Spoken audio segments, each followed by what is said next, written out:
الحمدللہ رب العالمین والصلاة والسلام علی محمد الامین اعوذ باللہ من الشیطان الرجیم بسم اللہ الرحمن الرحیم۔ خواتین و حضرات، ہم سورہ ہود کی آیت 16 کا مطالعہ کر رہے ہیں۔ اس میں ایک نہایت اہم قاعدہ بیان کیا گیا ہے۔ دین، شریعت، دین کی حکمت، اللہ تعالیٰ کا قانون، اس قانون کے اطلاقات کے بارے میں جو بڑے اہم سوالات بعض اوقات پیدا ہو جاتے ہیں، ان میں سے ایک اہم ترین سوال کا اس میں جواب ہے۔ اس میں یہ بتایا گیا ہے کہ اللہ تعالیٰ نے یہ دنیا جس اصول پر بنائی ہے وہ اصلاً آخرت پر ایمان کا امتحان ہے۔ تمام پیغمبر اسی مقصد سے آئے ہیں۔ وہ انسان کو یہ بتانے کے لیے آئے ہیں کہ ابدی زندگی یا ابدی زندگی کی راحت یہ مفت میں نہیں مل سکتی۔ اس کے لیے اللہ تعالیٰ نے ایک امتحان برپا کیا ہے۔ تم اس امتحان میں پورے اترو گے تو یہ نتیجہ بھی تمہارے سامنے آ جائے گا۔ اس میں ناکام ہو جاؤ گے تو اس کے نتائج بھی بھگتنا ہوں گے۔ اس میں اس سوال کا جواب دیا ہے کہ ایک انسان اس دنیا میں آنکھ کھولتا ہے اور پھر دنیا کی اس زندگی کو اصل قرار دے دیتا ہے۔ میں یہاں پیدا ہوا ہوں، مجھے اسی جگہ رخصت ہو جانا ہے، اس کی کوئی ابتدا ہے تو یہ کائنات جانے، اس کی کوئی انتہا ہے تو ہوتی رہے گی۔ میرا آنا اور میرا جانا وہ اسی دنیا میں ہے۔ یہ تصور جب قائم کر لیا جائے گا تو اس کا لازمی نتیجہ یہ ہوگا کہ آدمی پھر جو کچھ نیکی کرے گا، خیر کرے گا، اپنی صلاحیتوں کو نشو و نما دے گا، ان کے نتائج و عواقب دیکھے گا، وہ سب پھر دنیا کے لحاظ سے دیکھے گا۔ میں یہاں آیا ہوں، یہ ایک مدت ہے جو مجھے دی گئی ہے، اس میں میں کچھ کارنامے کروں گا تو کر لوں گا، میں اگر کسی کی کوئی خدمت کروں گا تو ہو جائے گی، میں اگر اپنی صلاحیتوں کا کوئی اظہار چاہوں گا تو وہ میری ثواب دید ہے۔ دنیا ہی اصلاً مطلوب ہے، دنیا ہی اصلاً مقصود ہے۔ تو اس کا جواب دیا ہے اور یہ کہہ دیا ہے کہ جو دنیا کی زندگی اور اس کی زینت چاہتے ہیں، یعنی آگے کی آیت سے واضح ہو جاتا ہے کہ دنیا ہی کی زندگی اور زینت چاہتے ہیں۔ دنیا میں حسنات تو ہر شخص چاہتا ہے۔ دنیا میں اللہ تعالیٰ نے انسان کو جن احتیاجات کے ساتھ پیدا کیا ہے، انسان چاہتا ہے کہ وہ پوری ہوں۔ دنیا میں زینت بھی ممنوع نہیں قرار دی گئی۔ خود قرآن مجید نے سورہ اعراف میں بڑی وضاحت کے ساتھ بتایا ہے کہ زینت کی سب چیزیں تو ہم نے پیدا ہی ایمان والوں کے لیے کی ہیں۔ تو یہاں مراد یہ ہے کہ جو دنیا اور اس کی زندگی، دنیا اور اس کی زینت، اس زندگی کی زینت، اس زندگی کی خوبی، اس زندگی کی کامیابی، اسی کو اصل سمجھتے ہیں۔ ان کے بارے میں اللہ کا قانون یہ ہے کہ ہم ان کے اعمال کا بدلہ ان کو یہیں چکا دیتے ہیں اور اس میں ان کے ساتھ کوئی کمی نہیں کی جاتی۔ اور پھر یہ بتایا کہ یہی لوگ ہیں جن کے لیے آخرت میں آگ کے سوا کچھ نہیں ہے، اور مزید وضاحت کی ہے کہ دنیا میں جو کچھ انہوں نے بنایا وہ سب ملیا میٹ ہوا اور ان کا کیا دھرا باطل ہے۔ یہ سورہ ہود کی آیت 15-16 کا ترجمہ ہے۔ اس کو ہم پڑھ چکے، اس کی وضاحت بھی ہو چکی۔ اس پر جو حاشیہ میں نے لکھا ہے اس کو سن لیجئے آگے بڑھنے سے پہلے۔ یہ ایک سنت الہی کے حوالے سے ان کے مغالطے پر تنبیہ فرمائی ہے۔ یعنی اس میں جو ضابطہ یا قاعدہ بیان ہوا ہے یہ من جملہ سنن الہیہ ہے۔ اللہ تعالیٰ نے جو بندوں کے ساتھ معاملہ کرنے کے طریقے اختیار کیے ہیں ان کو سنت اللہ کہا جاتا ہے۔ اللہ تعالیٰ کے یہ سنن کیا ہیں یہ قرآن میں بیان ہوئے ہیں، اور میں نے اپنی کتاب میزان میں ایک باب قائم کیا ہے سنن الہیہ کا، اس میں وہ تمام سنن بیان بھی کر دیے، یعنی کیا طریقے ہیں جو اللہ تعالیٰ نے قاعدے کے طور پر طے کر دیا ہے کہ اس دنیا میں ملحوظ رہیں گے۔ اللہ تعالیٰ اپنے بندوں کے ساتھ معاملہ کرتے ہوئے وہ طریقے اختیار کرتا ہے، اور یہ اصل میں وہ سنن ہے کہ لن تجد لسنت اللہ تبدیلا، ان میں کوئی تبدیلی نہیں ہوتی، یہی قاعدہ یہی طریقہ ہے جو مقرر کر دیا گیا ہے۔ یہ ایک سنت الہی کے حوالے سے ان کے مغالطے پر تنبیہ فرمائی ہے کہ جو لوگ دنیا کے طالب ہوتے ہیں اسی کے لیے جیتے، اسی کے لیے مرتے، اور آخرت سے بالکل بے پرواہ ہو کر زندگی بسر کرتے ہیں، یعنی دنیا ہی مقصود ہے، وہی مطلوب ہے، آخرت سے زیر بحث ہی نہیں، اسی کو ہدف قرار دے کر وہ زندگی بسر کرتے ہیں۔ ان کے بارے میں سنت الہی یہ ہے کہ ان کا حساب اللہ تعالیٰ جس کو جتنا دینا چاہتا ہے دے کر اسی دنیا میں بے باک کر دیتا ہے۔ جو اس نے انصاف کے قاعدے مقرر کر رکھے ہیں ان کے مطابق دنیا میں اگر انہوں نے کوئی خیر کیا ہے، کوئی نیکی کی ہے، کوئی بھلائی کا کام کیا ہے، یا دنیا میں اپنی صلاحیتوں کے اظہار کے کچھ مواقع پائے ہیں اور ان کو استعمال کیا ہے، تو اس سے جو نتائج نکلنے چاہیے اور جو کچھ اللہ تعالیٰ کو دینا چاہیے اس کے صلے میں، اس لیے کہ وہ خالق ہے اور انسانوں کے ساتھ عدل کی بنیاد پر معاملہ کرتا ہے۔ اپنے بندوں کے لیے اس نے ظہور عدل کی جگہ مقرر کر رکھی ہے، وہ قیامت کے بعد ہے، لیکن اس طرح کے لوگوں کے لیے ظہور عدل کی جگہ یہی دنیا ہے، تو جو کچھ ان کو دینا ہے وہ دے دیا جاتا ہے، اور ان کی تمام کارگزاریوں کا پھل انہیں یہی مل جاتا ہے۔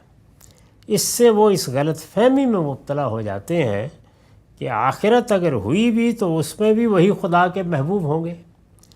فرمایا کہ انہیں معلوم ہونا چاہیے کہ آخرت تو ان کے لیے آگ کے سوا کچھ نہیں۔ یہ اللہ تعالیٰ کا قاعدہ ہے، اس کے مطابق وہ دنیا میں انسانوں کے ساتھ معاملہ کر رہا ہے۔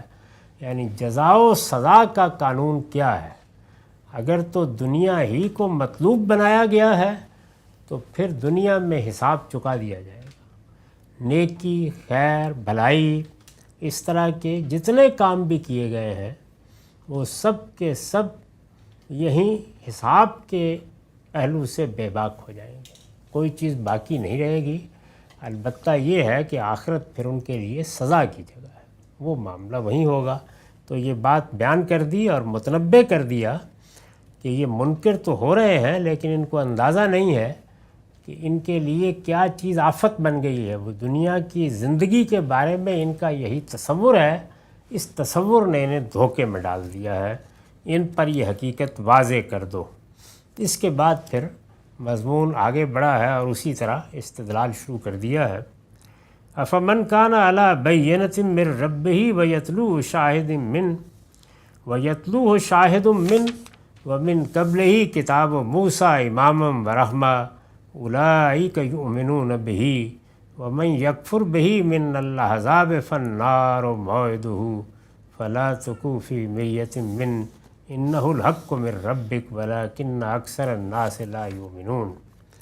سو کیا وہ شخص جو اپنے پروردگار کی طرف سے ایک برہان پر ہے، یعنی اب گویا ایک طرف ان کے تصورات ہیں، ان کے مضمومات ہیں، دنیا کی زندگی، آخرت، پیغمبر، ان کی دعوت، ایک پہلو سے یہ اس کو سمجھ رہے ہیں اور ان کے بارے میں رائے قائم کر رہے ہیں، دوسری طرف اللہ کا پیغمبر ہے۔ تو اب یہ بتایا کہ ذرا تقابل کر کے دیکھو کیا صورتحال ہے۔ ایک طرف اللہ کا بھیجا ہوا پیغمبر ہے اور اس نے کیا کیا ہے؟ پیغمبر نے یہاں آ کر اللہ تعالیٰ کے اس بینہ کو نمایاں کر دیا ہے۔ اپنے پروردگار کی طرف سے جو ایک برہان اس کو دی گئی تھی وہ تمہارے سامنے اس نے رکھ دی ہے۔ یہ کون سی برہان ہے؟ اس پر میں نے لکھا ہے اس سے مراد وہ نور فطرت ہے جو حق و باطل اور خیر و شر کے مبادی میں امتیاز کے لیے اللہ تعالیٰ نے خود انسان کے اندر ودیت کر دیا۔ ہر انسان کے اندر یہ برہان ہے۔ میں آپ سب لے کر آئے ہیں، لیکن یہ برہان ایک روشنی کی طرح ہے۔ آپ اگر اس پر حجابات ڈالتے جائیں گے تو ممکن ہے کہ وہ ایک ٹمٹماتا ہوا دیا رہ جائے، اور یہ بھی ممکن ہے کہ اس کی روشنی میں کوئی چیز بھی باہر نہ آئے۔ یہاں تک بھی بعض اوقات انسان اس کو ضائع کر دیتا ہے۔ لیکن اگر اس روشنی کی لو انسان بڑھاتا ہے، اس سے فائدہ اٹھاتا ہے، جہاں جہاں روشنی پھیلتی ہے وہاں حقائق کو دیکھتا ہے، تو اللہ تعالیٰ اس روشنی کی لو بھی بڑھاتا ہے، اور پھر اس کے بعد نور علی نور آسمان سے جو ہدایت آتی ہے وہ بھی اس کے لیے رہنما بنتی ہے۔ تو بتایا گیا کہ ایک طرف وہ شخص ہے جو اپنے پروردگار کی طرف سے ایک برہان پر ہے، نور فطرت ہے، اس نے اس نور کو بجھنے نہیں دیا۔ یہ نور دیا اس لیے گیا تھا کہ انسان کے اندر حق اور باطل میں، خیر اور شر میں کم سے کم مبادی کے حد تک، یعنی جو ان کے بنیادی اصول ہیں، جو بیج ڈالا گیا ہے انسان کے اندر، اس کو وہ اچھی طرح سمجھ لے، اور اس کی بنیاد پر اگر اللہ تعالیٰ کی طرف سے کوئی خبردار کرنے والا نہ بھی آئے، کسی خبردار کرنے والے کی دعوت اس تک نہ بھی پہنچے، تو وہ دنیا میں اندھا ہو کر زندگی نہ بسر کرے۔ اس کے لیے ایک اہتمام اللہ پروردگار عالم کی طرف سے پیدائش کے ساتھ ہی کر دیا گیا ہے۔ تو اس سے وہ مراد ہے، ایک طرف اپنے پروردگار کی طرف سے برہان لے کر آنے والا شخص ہے۔ کیا وہ شخص جو اپنے پروردگار کی طرف سے ایک برہان پر ہے، پھر اس کی تائید میں وَيَتْلُوهُ شَاهِدٌ مِّن وَمِن قَبْلِهِ کتاب موسیٰ امامًا وَرَحْمَةً، اس کے بعد ایک گواہ بھی اس کے پروردگار کی طرف سے آ جاتا ہے۔ یعنی برہان تو اندر موجود تھی، اندر اللہ تعالیٰ نے فطرت کا نور رکھا تھا، خیر و شر کا الہام کر کے اور اس کا شعور ودیت کر کے اس کو بھیجا تھا۔ اس کے بعد وحی بھی آ گئی، یعنی اللہ کے پیغمبر کی حیثیت سے جب انتخاب کیا گیا تو اللہ تعالیٰ نے براہ راست مخاطب کیا، وہ مخاطبہ الہی سے سرفراز ہو گئے۔ اس پر میں نے لکھا ہے یعنی وحی الہی، یہ جو شاہد آیا ہے، گواہ آیا ہے پروردگار کی طرف سے، یہ کیا ہے؟ یہ وحی الہی ہے۔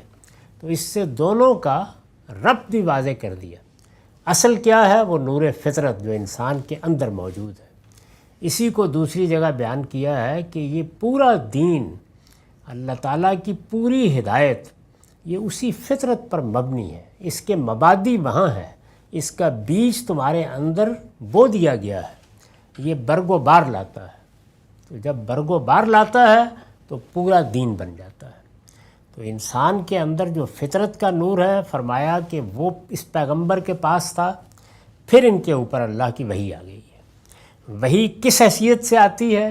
کوئی نئی چیز لے کر نہیں آتی، اسی نور فطرت کے مضمرات، تقاضے، تفصیلات نمایاں کرتی ہے، اور اس طرح گویا ان مبادی پر گواہ بن جاتی ہے جو انسان کے اندر ودیت کیے گئے۔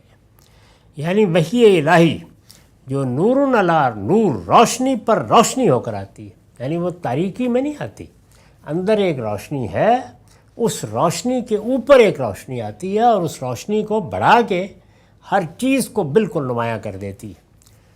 روشنی پر روشنی ہو کر آتی اور انسانی فطرت کے اندر خدا کے ودیت کردہ مبادی کی تصدیق کر دیتی ہے۔ یعنی جو کچھ اندر موجود تھا اس کے لیے اگر الفاظ نہیں تھے، اگر وہ ایک احساس تھا اور اس نے اس احساس سے بڑھ کر شعوری ادراک کی صورت اختیار نہیں کی تھی، اگر وہ شعوری ادراک تھا لیکن بالاجمال تھا، اس کی تفصیلات نمایاں نہیں ہوئی تھیں، تو یہ وحی آتی ہے اور یہ ان تمام مبادی کی تصدیق کر دیتی ہے۔ یہ معلوم ہو جاتا ہے کہ اب جو کچھ بھی بتایا جا رہا ہے وہ اصلاً وہاں موجود تھا، وہی حقیقت ہے جو انفولڈ ہوتی چلی جا رہی ہے۔ تو یہ وہی آ کے، یہ روشنی آ کے اس کو اس طرح نمایاں کرتی ہے، تو اس لیے اس کو نور علی نور کہا ہے، روشنی پر روشنی۔ لفظ یتلوہ میں ضمیر مذکر آئی ہے، یعنی پیچھے لفظ بینہ تھا لیکن اس کے لیے ضمیر مذکر کی آ گئی ہے، اس کا مرجع لفظ بینہ ہے۔ تو اس میں ظاہر ہے کہ عربی زبان کے طالب علموں کے لیے یہ سوال پیدا ہوتا ہے کہ بینہ میں تو تانیث کی علامت موجود ہے، تو پھر اس کے لیے ضمیر مذکر کیوں آئی ہے؟ اس کے بارے میں نے وضاحت کی ہے، لیکن اس کی تانیث چونکہ غیر حقیقی ہے اس لیے یہ معنی کے لحاظ سے آ گئی ہے۔ یعنی اگر تو تانیث حقیقی ہے، حقیقی تانیث کا مطلب یہ ہے کہ جیسے امرأ ہے، عورت، تو یہ حقیقی ہے، لیکن لفظی تانیث اس میں بعض اوقات جو مدعا ہوتا ہے، اس لفظ سے جو چیز مراد ہوتی ہے اس کو سامنے رکھ کر ضمیریں آ جاتی ہیں۔ تو یہ قرآن کی عربی کا عام اسلوب ہے، اس لیے اس میں کوئی استجاب نہیں ہونا چاہیے۔ تو فرمایا کہ یہ گواہ آ گیا، یعنی ایک فطرت میں نور دیا گیا تھا، اس کی حیثیت اصول اور مبادی کی تھی، اس کو ایک بیج سمجھیے، یہ پھر جو کچھ اس کے اندر مضمرات ہیں ان کے لیے ایک گواہ آ جاتا ہے وحی کی صورت میں۔ فرمایا وہ بھی اس پیغمبر کے پاس آ گیا ہے، اور یہی نہیں کہ وہ نور فطرت تھا پھر اس کے بعد وحی کی گواہی آ گئی، فرمایا اس کے بعد اس سے پہلے، یعنی اس پیغمبر کی بعثت سے پہلے ایسا نہیں ہے کہ تاریکی تھی، اس سے پہلے موسیٰ کی کتاب موجود تھی، یعنی تورات موجود تھی، گویا پیغمبروں کی ہدایت کی ایک بہت بڑی تاریخ اس کی پشت پر ہے۔ تو دیکھیے کس طریقے سے علم کو واضح کیا ہے، یعنی علم اصلاً اللہ تعالیٰ نے انسان کے اندر ودیت کیا ہوتا ہے، اور یہ صرف دین کے علم کے بارے ہی میں نہیں ہے بلکہ ہر علم کی نوعیت یہی ہے، اصلاً انسان کے اندر ودیت کر دیا گیا ہے، لیکن اصول اور مبادی کی صورت میں ہے، اس کی بنیادیں اندر سے اٹھا دی گئی ہیں، وہاں اس کا بیج، اس کا تخم کاشت کر دیا گیا ہے۔ وہ اضطراری علم ہے، انسان اس علم کا نہ انکار کر سکتا ہے نہ اس کو جھٹلا سکتا ہے۔ وہ اگر زبان سے کسی وقت انکار بھی کرے تو اس کا عمل اس کی تکذیب کر دیتا ہے۔ وہ علم ہے جس کو لازماً ظہور پذیر ہونا ہوتا ہے، تو جس وقت انسان اس کی قدر کرتا ہے، ظاہر ہے کہ ظہور پذیر ہونے کے لیے یہ لازم ہے کہ انسان جدوجہد کرے، انسان آگے بڑھے، انسان اس کے تقاضوں کو پورا کرنے کی صحیح کرے۔ تو جس وقت وہ یہ صحیح کرتا ہے، یہ جدوجہد کرتا ہے، تو اللہ تعالیٰ اس کا ہاتھ پکڑتا ہے اور پھر نئے نئے علوم و فنون پیدا ہوتے چلے جاتے ہیں۔ دین کے معاملے میں بھی یہی ہے کہ انسان کے اندر جو اللہ تعالیٰ نے علم ودیت کیا ہے، روشنی دی ہے، وہ اس کی قدر کرتا ہے تو وہی آتی ہے، وہی آ کے ان سب چیزوں کی تصدیق کر دیتی ہے، اس کی تفصیلات بیان کر دیتی ہے۔ اسی لیے جو کچھ وحی کے ذریعے سے ملتا ہے اس کو اتمام نعمت کہا جاتا ہے، یعنی نعمت تو موجود تھی، نعمت پوری ہو گئی، اس کے تمام مضمرات کھول دیے گئے، اس کی حقیقت واضح کر دی گئی، یہ ہوتا ہے۔ اور پھر اس دنیا کے اندر ایسا نہیں ہے کہ پہلے دن سے انسان اس چیز سے واقف نہیں ہے، ایک بہت بڑی تاریخ اس کے پیچھے بن چکی ہے۔ جس طرح علم کی ایک تاریخ ہے اور وہ پتھر کے زمانے سے آپ شروع کرتے ہیں، پہیے کی ایجاد سے شروع کرتے ہیں، بالکل اسی طرح دین کے علم کی بھی ایک تاریخ ہے، اور یہ سیدنا آدم سے شروع ہو جاتی ہے۔ سیدنا آدم علیہ السلام کے بعد جو کچھ پیش آیا وہ چونکہ تاریخ کے راہوں میں گم ہو چکا ہے، تو اس وجہ سے خاص طور پر قریب میں جو چیز موجود تھی اس کا حوالہ دیا کہ اس سے پہلے تم جانتے ہو کہ موسیٰ کی کتاب بھی ایسے ہی دعوت لے کے آئی تھی، انہی حقائق کی تصدیق کے لیے آئی تھی، تو اس کا تعارف کرایا ہے۔ پہلے موسیٰ کی کتاب بھی امامم و رحمہ، امام یعنی رہنما، اور رحمت کے طور پر آئی ہوئی موجود ہے۔ یہ جو امامم و رحمہ ہے یہ دو پہلوؤں کو بیان کرتا ہے، یعنی دنیا میں رہنما اور آخرت میں خدا کی رحمت جو ایمان والوں کو لازماً اپنے دامن میں لے لے گی۔ اللہ تعالیٰ کی ہدایت دنیا میں رہنمائی کے لیے ہے۔ کبھی امام کا لفظ استعمال ہوتا ہے، کبھی ہدایت کا لفظ استعمال ہوتا ہے، لیکن نتیجہ کیا ہے؟ نتیجہ خدا کی رحمت ہے۔ یعنی انسان اگر اس کی قدر کرے گا تو پھر یہ نتیجہ بھی اس کے سامنے آ جائے گا۔ تو ارشاد فرمایا کہ اولئک یؤمنون بہ، یعنی یہ جن کے پاس موجود ہو اللہ کی دی ہوئی برہان بھی، پھر اس کے بعد وہ گواہ جو اللہ کی طرف سے آ گیا، پھر موسیٰ کی کتاب بھی موجود ہے جو رہنما اور رحمت کے طور پر آئی ہوئی ہے، کیا وہ شخص اس قرآن کا انکار کر سکتا ہے؟ یہ ممکن نہیں ہے، ہرگز نہیں۔ یہ سارا جملہ گویا ایک لحاظ سے مقدر ہو گیا ہے، اس پر فرمایا ہے اولئک یؤمنون بہ، اس طرح کے لوگ تو اس پر ایمان ہی لائیں گے۔ یعنی اگر کسی کو یہ چیزیں حاصل ہیں تو پھر یہ ممکن نہیں ہے کہ وہ اس کا انکار کرے۔ اس پر میں نے حاشیہ لکھا ہے، اس طرح کے استفہامیہ جملوں میں بعض اوقات کلام کا ایک حصہ حذف کر دیا جاتا ہے، ہم نے اسے کھول دیا ہے۔ مدعا یہ ہے کہ قرآن کا انکار اس طرح کے دنیا پرستی کر سکتے ہیں جن کا ذکر اوپر ہوا ہے۔